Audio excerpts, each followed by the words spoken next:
Welcome back, everybody. Crazy and chaotic. That's how Massachusetts Senate President Karen Spilka is describing the current legislative session.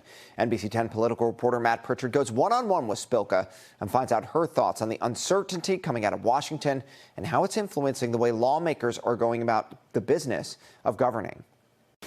Senate President Karen Spilka, thanks for joining us on a Sunday. Thank you for being with me. Of course. You know, it's 120 days or so into this Senate session, into the legislative session, and a lot has happened in those 100 days. How would you sort of describe the last 5 months or so? Crazy, chaotic, very, very busy.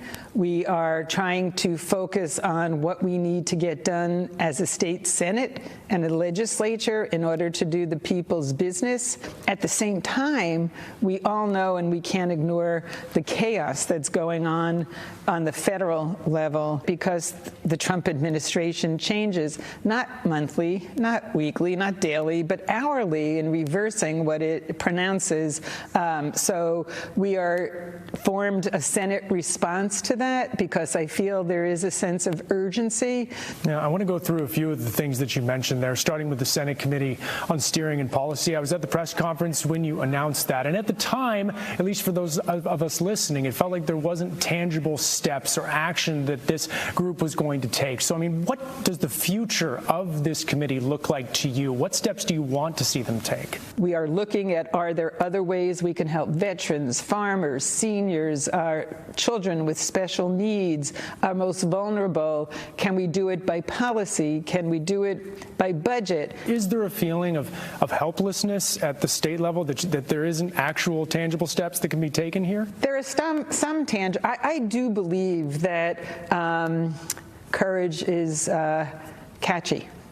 So I'm hoping that by standing up on the Senate floor, and senator after senator standing up with fiery speeches, about what we need to do, we need to be fierce. Congress needs to act.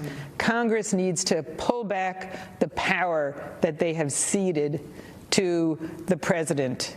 I want to pivot towards the state, but as we talk about the budget, do you feel that as you're crafting a budget, something you've done many times yourself, that you do have to be conscious of what's happening in Washington while you're building those dollars and cents? We can't do this in a vacuum. We have to be aware of what's going on. But the Senate has always held very strong values, and as of now, we've always looked at increasing affordability for our residents, lowering costs, so the Senate budget will not have any new taxes. We've looked at regional equity, so there will be a boost in unrestricted local aid, a $1.3 billion boost. We will be funding the Attorney General at the higher amount, the same amount that the House did, giving her a bump because she needs to hire more staff or keep them. I know there are several lawsuits that she has either initiated or joined with other attorneys generals across the country.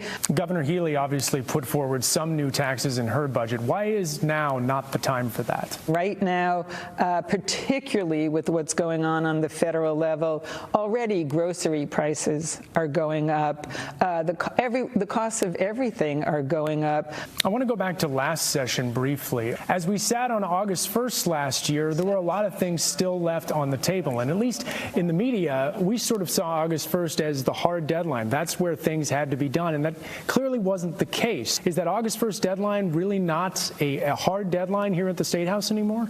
I guess I feel we had several major things that needed to get done, and it's more important to me to get the work done that needs to get done than an arbitrary deadline. So should we be pulling that deadline? Should that be taken away? Well, in both the House proposed joint rules and Senate, we do make some changes to allow for continued work because we acknowledge those deadlines were probably originate from like 30 years ago when doing business here was thankfully very different than now.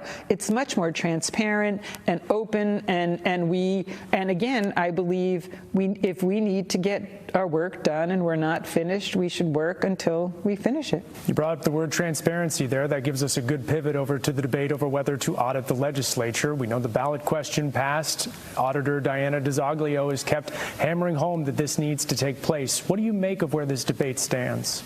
Well, I have to admit, I still don't know exactly what she is looking for. We have given her opportunity after opportunity to tell us what she's looking for, and she's refused. She hasn't done that. The AG, Attorney General, has acknowledged the same thing. We have done an annual audit by a certified public accountant for several years now, ever since I've been Senate President. Voters obviously agreed with her. They agreed with her writing. Shouldn't we go forward with a ballot question the voters approved? There's a very important document called our Constitution. Separation of powers comes into play here, and I believe that prevents the auditor from auditing the legislature and using it as a weapon potentially. I'm not saying this auditor, but any auditor could come in and use it as a weapon against a legislature, a branch or both branches, if there are things that are happening that auditor, in fact, just doesn't even like. Let's finish our conversation looking ahead to 2026. Are you running for re-election? I've given it a lot of thought. I decided I am running for president. Yeah. Of the Senate. Of the Senate, yeah. I would figure, yeah. That would be quite a leap up. In light of what's going on, I think that there hopefully are many others that will throw their hat into the U.S. president. This is a job, I never thought of being a legislator, let alone Senate president. This is an amazing job. Senate President Karen Spilka, thanks for the time. Thank you very much for being here.